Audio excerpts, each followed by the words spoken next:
Salam değerli vətəndaşlar, mən siyasi bloger Elnur Əliyev. Bu günlər sizə İlham Əliyevin SOCAR-ından danışacağım. Bəli, düz eşitdiniz, SOCAR. SOCAR-ın işçiləri etiraz edirlər. Gəlin videoya baxalım. 18 yaşından bu zavodda işləyirəm. 18 yaşından bu zavodda işləyirəm. Neftimiz əgər bu zavodun hesabına çıxırsa, bizim əməyimizə çıxırsa, biz o neftin payından heç olmasa biz də dağılmalıyıq. Yoldaşlarım Allah'a hamd olsun. Bir-birimizə 50 manat, 100 manat borc eləməkdən bezmişik. Bezmişik o bir dəqiqə fərqləşsə ülkə 30 manat mənə borçlar. Mən ona borçlar bezmişim. Əgər bu neft çıxırsa, bu neft 12, 14 il çıxırsa qardaş, biz də ondan dağılmalıyıq. Biz ondan görürük. İstədiyimiz budur. Əgər 500 manat alıb, əgər bizə vəd edəcəklərsə, mən o pul istəmirəm Allah'ın olsun. Çıxardım, bezmişəm. Çıxartaman onlara 200 manat ipoteka verirəm hər ay. 4 manat, 4 manat maaş alıram. Hər 4 canlılar bundan qaz alınmır, heç bir alınmır. Ona görə ən aşağısı 700 manat almaq kimi alınmışsınlar ki, qardaş bu neft çıxırsa, biz bunu əziyyət çəkərik.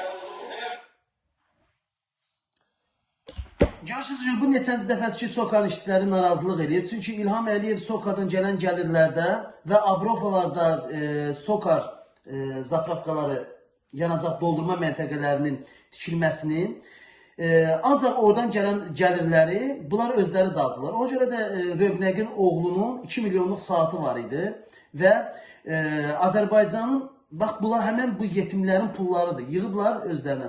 Amma bu günləri İlham Əliyev o 2 milyonun saatın qiymətini bilə-bilə, yəni ona heç bir töhmət və yaxud da nəsə bir irad bildirmədi. Çünki İlham Əliyevlə bir yerdə girdilər. Sadəcə olaraq mənim deməyim budur ki, SOCAR-da maliyyələşən insanlar burnumuzdan gəlsin.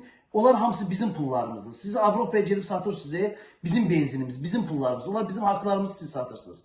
Onlar sizin burnunuzdan gelsin. Haram xoşlarınız olsun. Mehriban'a gelip orada at paltar alırsan İlham Əliyev. Bax hele bir şey at paltar, aldığın at paltarlar, bax onu mən almışam. Mənim ətrafımdakı kişilər alıb bu at paltarı. O çünki mənim pulumdur, mənim pulumla almışam. Əgər sən mənim pulumu, mənim boğazımdan kəsib, mənim pulumla öz arvadına at paltar alırsansa, demək ki sən onu almırsan, onu mən alıram sənin arvadına at paltarını. Yaxşı mı? Bunu siz beyninize vurun. Ona görə biz elə beləsə qoyun kimi dayanıb, qoy İlham Əliyevdə bizim pullarımızı gedib Avropada SOCAR-lar tiksin, zapravkalar tiksin, bizim millətin pullarının xəzinəsinə olaraq. Bax, yetimlərin arxasında da SOCAR işçiləri yığışıb miting keçirdirlər. O sadəcə olaraq qapalı vəziyyətdə olan bir mitingdir. Bunları aşkarda olmaz. Bunların hamısını da bir-bir çıxardıb atacaqlar bayra. Qoymayacaqlar orada işləməyə. Çünki gündən-günə birini çıxardacaqlar, hansısa bir problemlərindən başqa birisi qoşacaqlar oraya. Çünki İlham Əliyev bizim və bizim Azərbaycan vətəndaşlarının pullarını mənimsiyir, oğruyur, korrupsiya. Bax budur, rüşvətxor, bax əsl rüşvətxor, bax budur, bax bunlar. Atabalar nefti babilə çəkirdi sifətinə. Bax, corva tökürdülər, corva tök, corva tök, o nefti corva tök, bəlkə orada da gözü açıq neftdən zaddan doymadı. Bax, indi bığlı maşinik, şotka bığ, İlhamdır indi, bax, həmən sənin davamsın, cəmatın balalarının boğazından kəsir. SOCAR-ın prezidenti, sən oğraşın dal ayağısan. Görsən nə qədər insanlar səndən narazılıq edir. Sən şərəfsiz bir qeyrət oğraşsan sən. Bax, sən elə ətrafında elənciyinədir. Burnunuzdan gəlsin sizin. Rədd olsun diktator Əliyev. Rədd olsun Əliyev.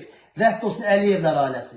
Bax, bu şuarı səsləndirin hər yerdə. Rədd olsun diktator Əliyev, terörist Əliyev və Əliyevlər ailəsi rədd olsun. Biz sizi sevmirik. Rədd olun Əliyevlər. O neftdən gələn gəlirdən sizin boğazınızda qalsın. Haram xoşunuz olsun. Balalarınızın dərmanlarına verəsiniz. Heç bir şey demirəm.